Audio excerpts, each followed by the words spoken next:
Akhirnya, episode 4 dari season 3 anime dari One Punch Man udah keluar. Dan gimana hasilnya? Apakah masih jelek kayak episode-episode sebelumnya? Atau di episode kali ini udah mendingan? Atau lebih bagus daripada sebelumnya? Jadi seperti yang kita semua tahu ya, kalau misalnya episode 4 dari season 3 anime dari One Punch Man itu udah keluar di hari Minggu kemarin. Dan sebenarnya ya, kalau misalnya dibilang apakah ini lebih bagus atau enggak, ya itu terserah kalian aja sih mau bilang ini lebih bagus ataupun enggak. Karena sebenarnya faktanya ya nggak beda jauh juga sih dengan episode 1, 2, dan 3. Itu menurut gua nggak ada perbedaan yang terlalu signifikan juga sih untuk menyebutkan ini lebih bagus atau ini lebih jelek dan lain sebagainya. Jadi ya sebenarnya nggak terlalu beda jauh juga sih. Tapi kenapa gue bikin review lagi hari ini ataupun sekarang gitu loh di episode 4, kenapa gue bikin review lagi? Walaupun ya kalau misalnya kalian perhatiin kemarin itu di episode 3 gue nggak bikin reviewnya. Kenapa gue nggak bikin reviewnya? Karena jujur gue bingung coy di episode 3 itu. Karena gimana ya, gue mungkin udah terlalu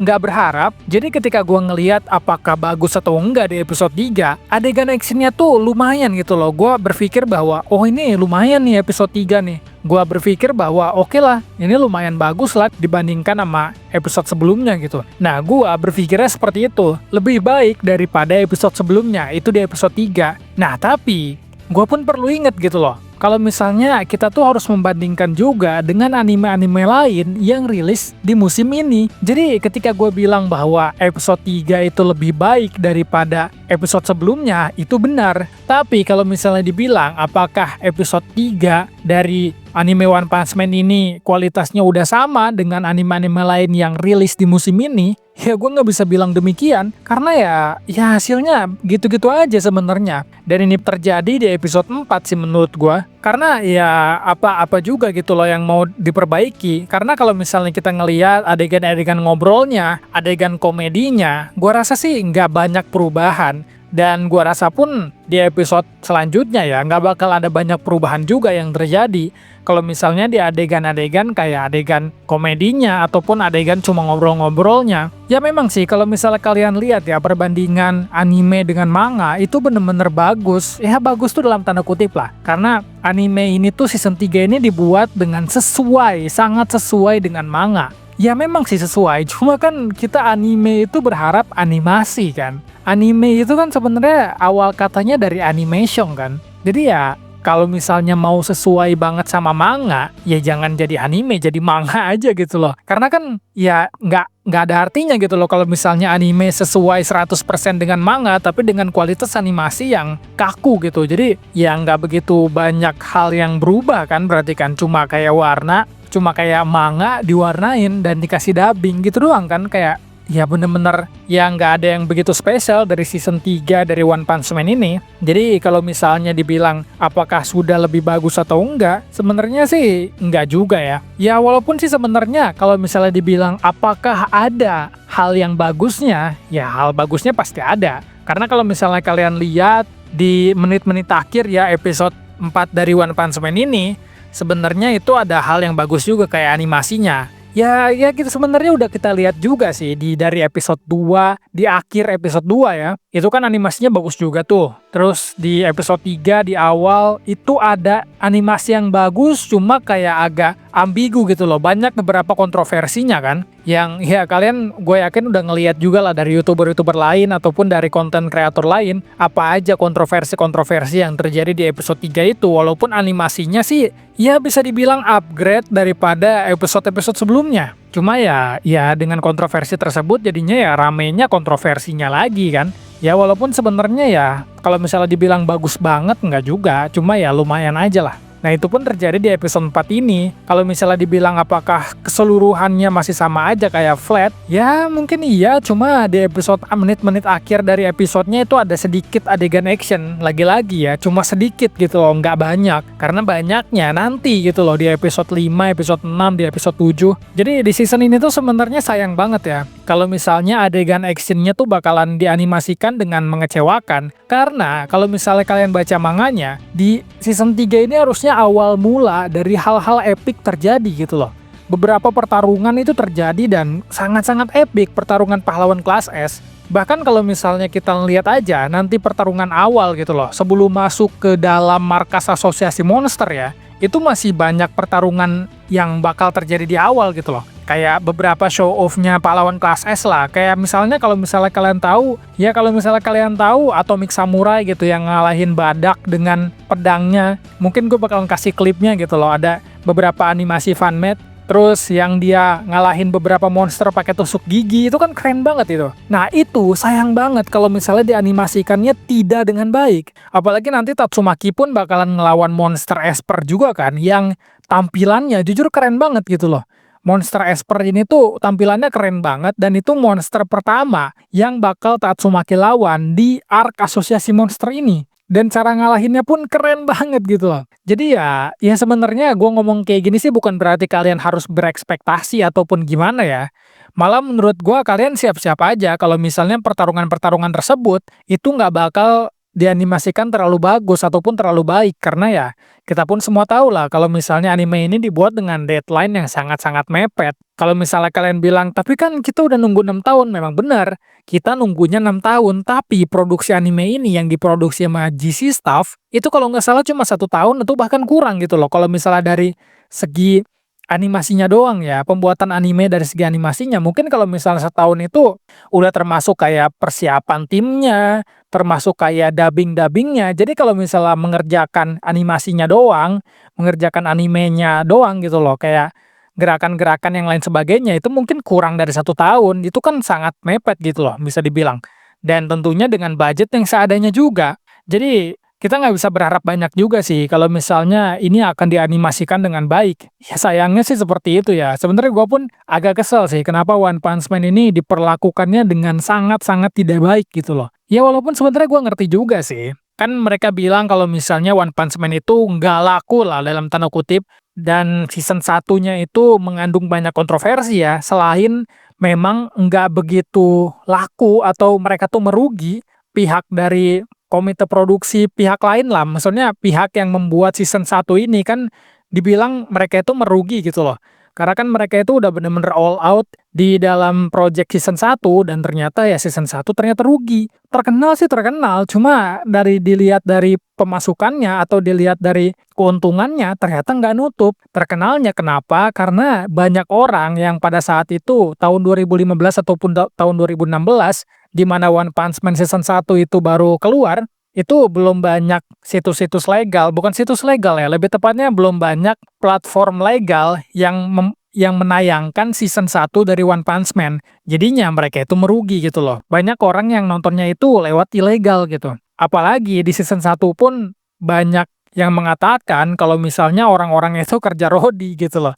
Karena kan Madhouse ya, pihak Madhouse itu kalau misalnya kalian belum tahu, dulu itu rame tentang mereka itu semena-mena sama para animatornya atau para pekerjanya lah. Bisa dibilang mereka itu disuruh kerja rodi semua. Mereka tuh dibilang udah bener-bener kerja di luar jam kerja semua, apalagi mereka tuh waktu ngerjain yang di episode 12 ataupun episode terakhir dari season 1 anime dari One Punch Man yang Saitama versus Boros. Kalau misalnya kalian lihat kenapa itu bisa hebat banget atau kenapa itu animasinya bisa bener-bener segila itu, karena dikerjakannya dengan animator-animator hebat, itu yang pertama. Yang kedua, dikerjakan dengan budget yang besar, itu yang kedua. Dan yang ketiga, mereka pun udah animator hebat dan budgetnya besar, mereka disuruh kerja rodi juga. Jadi ya gimana nggak bagus gitu loh hasilnya. Dan apakah ini bisa diulang di season-season berikutnya? Ya menurut gue sih mungkin bisa, cuma mereka harus bener-bener percaya sih kalau misalnya One Punch Man ini adalah anime yang besar, dan mereka tuh harus memastikan bahwa ini mereka nggak akan rugi gitu loh. Kurang lebihnya ya kayak gitu mereka tuh. Jadi kalau misalnya untuk di season 3 ini ya walaupun nantinya banyak action, kalian jangan terlalu banyak berharap juga lah actionnya bakalan dianimasikan dengan sebagus itu. Nah tapi sebenarnya selain dari hal-hal kontroversi ataupun hal-hal jelek tentang animasinya ya, di balik dari itu semua, satu hal yang masih gua apresiasi sampai saat ini adalah mereka tuh masih konsisten. Hal bagusnya ya, yaitu dalam background dari anime ini. Background atau warna-warna belakang lah, kalian misalnya lihat di animenya, itu mereka tuh masih mewarnai dengan bagus atau mereka tuh masih ngebuatnya dengan bagus. Walaupun animasinya sekali lagi ya, animasinya itu bener-bener jelek, cuma kita bisa lihat selain dari animasinya, mereka tuh membuat background yang bener-bener bagus. Vibe-nya tuh kayak masuk gitu loh. Kayak tentang yang di luar, yang sore-sore itu, yang di episode 3. Apalagi ya kayak di ruangan asosiasi monster, kayak di gorong-gorong bukan gorong-gorong sih, kayak di lorong-lorongnya itu bener-bener mereka tuh mewarnainya bagus sekali. Dan vibe-nya itu dapet banget gitu loh, vibe kayak ini tuh memang beneran markas monster gitu loh. Ini tuh bukan kayak kayak sekedar main-main ataupun terang ataupun lain sebagainya, kan nggak kayak gitu kan. Jadi untuk hal tersebut sih mereka masih konsisten ya untungnya ya. Dan itu bisa menjadi salah satu nilai plus walaupun ya kebanyakan nilainya minusnya sih. Cuma ya salah satunya setidaknya mereka tuh nggak minus semua lah. Gue sebenarnya cukup bingung juga ya, kenapa orang-orang tuh masih banyak yang nonton juga ya ternyata ya. Walaupun bisa dibilang mereka itu udah banyak banget kan yang kecewa kan. Banyak orang yang bilang bahwa mereka nggak akan nonton lagi dan lain sebagainya. Ternyata ketika gue ngeliat channel-channel di YouTube yang menayangkan season 3 dari One Punch Man ini, kayak Muse Indonesia contohnya, ataupun Muse Asia, dan ya beberapa channel Muse lainnya lah. Ternyata mereka tuh masih rame gitu loh. Jadi itu artinya kan mereka itu masih, walaupun kecewa ya, mereka tuh masih penasaran. Karena bisa dibilang kayak kecewa aja lah, kenapa season 3 dari One Punch Man ini bisa dibuat sejelek ini gitu loh. Padahal kita tuh udah menantikan sejak lama. Jadi banyak dari kita pun nggak nge-hate secara gimana ya, nggak nge-hate membabi buta lah gitu. Kita tuh memang kecewa aja gitu loh. Kecewa karena kenapa dibuatnya seperti ini. Padahal kan bisa dibuat lebih bagus ketika misalnya Bandai ngasih waktu, ya mungkin lebih setahun lagi lah gitu, kayak tayang di 2027 gitu, tapi mereka kasih tahu dengan benar gitu loh, bahwa ini diproduksi dengan benar-benar, nanti 2027 baru bisa tayang, karena mereka memperbaiki lah kualitasnya, mungkin bisa seperti itu kan, tapi kan ya kenyataannya enggak gitu loh, Bandai bener-bener kayak pokoknya harus tayang di 2025 ini, yang dimana ya berarti itu ya harus mengorbankan kualitas, karena kan harus deadline-nya mepet banget. Jadi ya gue lihat sih orang-orang itu masih bukan berharap ya, lebih kayak ya udahlah gitu, kayak ya udahlah gua nonton aja lah. Gua tahu bakalan kecewa, cuma kayak ya udahlah daripada nggak ada season 3 sama sekali. Walaupun sebenarnya ya kita nggak berharap bahwa di season 4 nanti bakalan kayak gini lagi. Kita nggak berharap sama sekali ya, cuma kayak orang-orang tuh udah kayak menerima bahwa ya percuma juga kita protes sekarang kalau misalnya animenya udah jadi. Kita protes di saat ini itu untuk mereka tuh supaya bisa memperbaiki di season 4 nanti. Itulah kenapa kita pun ya boleh-boleh banget, atau bahkan gue menyarankan ke kalian bahwa bilang bahwa season 3 dari anime One Punch Man ini ya jelek, nggak sesuai harapan. Memang kita nggak berharap sejak awal, itu memang benar. Cuma ya jangan sampai kalau misalnya dibilang nggak sejelek itu dan lain sebagainya, mereka pun nanti bakalan mengulangi hal yang sama di season 4 gitu loh. One Punch Man ini nanti animenya bakalan dibuat sejelek ini lagi. Kita kan nggak mau ya tentunya. Jadi gimana caranya untuk mereka tuh bisa sadar bahwa mereka tuh melakukan kesalahan, itu ya dengan kita banyak-banyak ngomong di internet bahwa season 3 dari One Punch Man ini jokes gitu loh. Season 3 dari One Punch Man ini emang sejelek itu gitu loh. Dan bahkan kalian pun bisa ngerating-rating di beberapa platform, kalian rating kecil. Itu sebenarnya bukan untuk tidak menghargai animator ya, cuma itu tuh memperlihatkan bahwa kalian tuh kritis gitu loh. Kalian tuh nggak mau hasilnya seperti ini gitu. Ya kira-kira kayak gitulah ya. Kita tuh jadi nggak nge-hate secara membabi buta, kita tuh nge-hate karena mereka memperlakukannya dengan tidak baik gitu loh. Saya sebenarnya kita mendukung One Punch Man, kita tuh suka One Punch Man, cuma ya karena dibuatnya sejelek ini, jadinya kita harus protes juga gitu. Ya oke lah, kira-kira segitu dulu aja ya video dari gua. Review dari episode 4 ini, nggak banyak hal yang terjadi juga sih sebenarnya sih. Nggak banyak hal yang wow juga terjadi. Jadi ya kira-kira segitu dulu aja. Terima kasih buat kalian yang udah nonton, dan sampai ketemu lagi di video selanjutnya. Bye-bye.